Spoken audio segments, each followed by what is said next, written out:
Good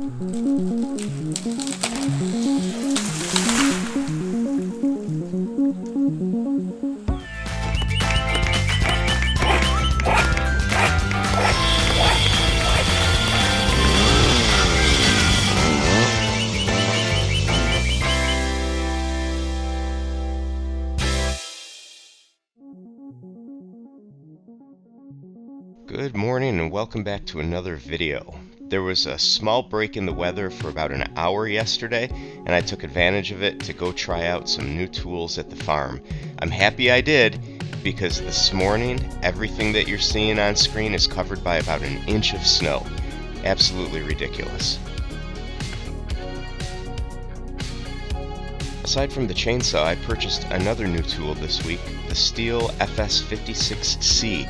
It's a bicycle handlebar style weed whacker, and I only had a battery weed whacker before, and I realized that I needed something more powerful to clear some of this shrubbery and the tall grasses, and this was a model that came highly recommended. Now, on videos and in everything that I've seen, this was being used with blades instead of string.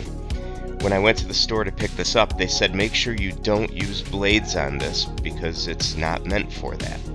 So I'm a little bit confused and concerned, and I'm wondering if this is actually going to be a good tool for the job. I've always laughed at weed whackers that had this sort of handle configuration, but once you use it, it really does improve the center of gravity of the tool. You can swing it much faster, you can get more leverage behind it, and when you combine that with the shoulder harness or the optional chest strap, it really relieves all the weight of the tool, and it allows you to use the tool much more easily.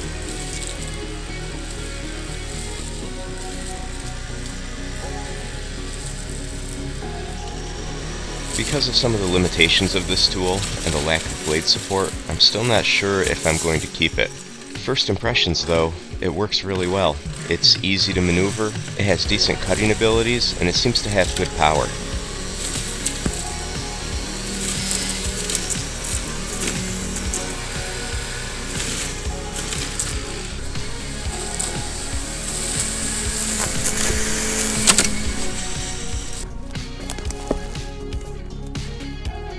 Okay, time to test the chainsaw and cut down a couple trees and a whole bunch of saplings.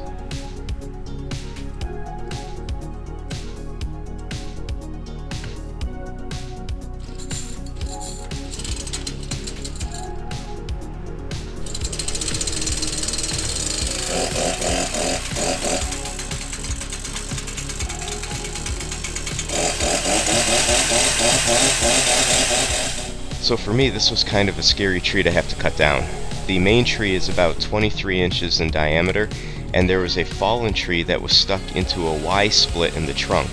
The fallen tree was largely dead, but I had to try and get it out of the way before I could cut the main tree down.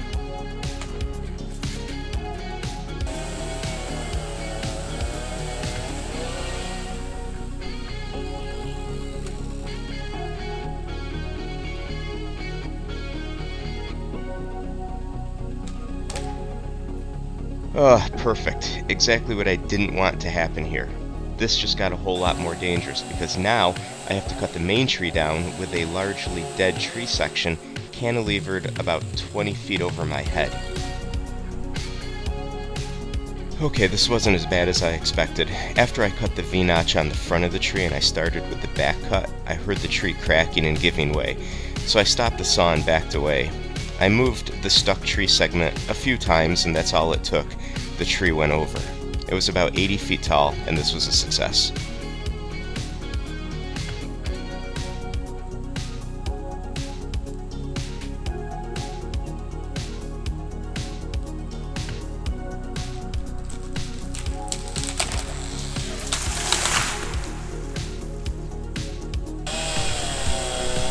Now you can sit back and relax and watch a montage of me cutting down about 30 saplings across the front part of this field.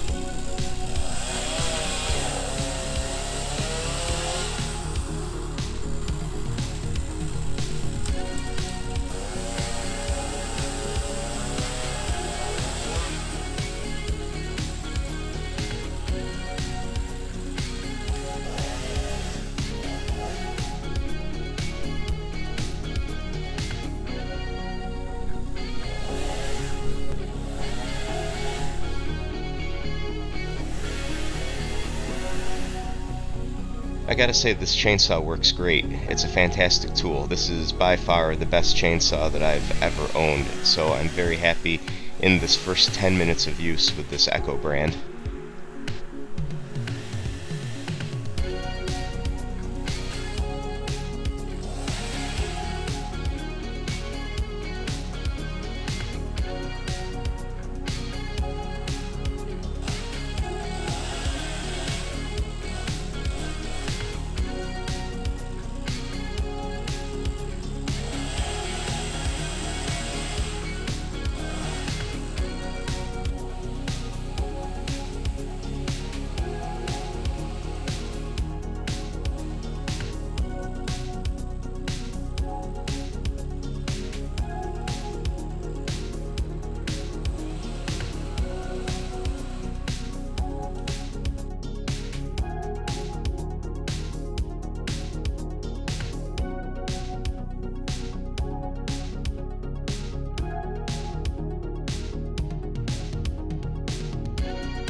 The amount of trees I'm cutting down is increasing, and the overall clearing project is progressing. I still have about 10 trees to cut down on the side of this building. The problem is that 4 of them are literally pressing against the side of the building, and one of them is an odd tripod configuration with trees going out in all angles. That's going to be a challenging area. The other 6 are along the side of the building and are all leaning into the open field area, so that shouldn't be too bad.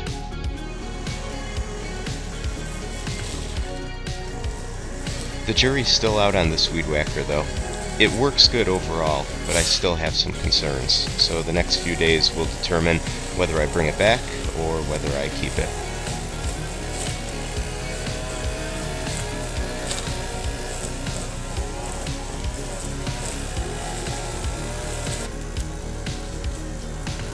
Once I'm done cutting down trees near the side field, there's still more to go.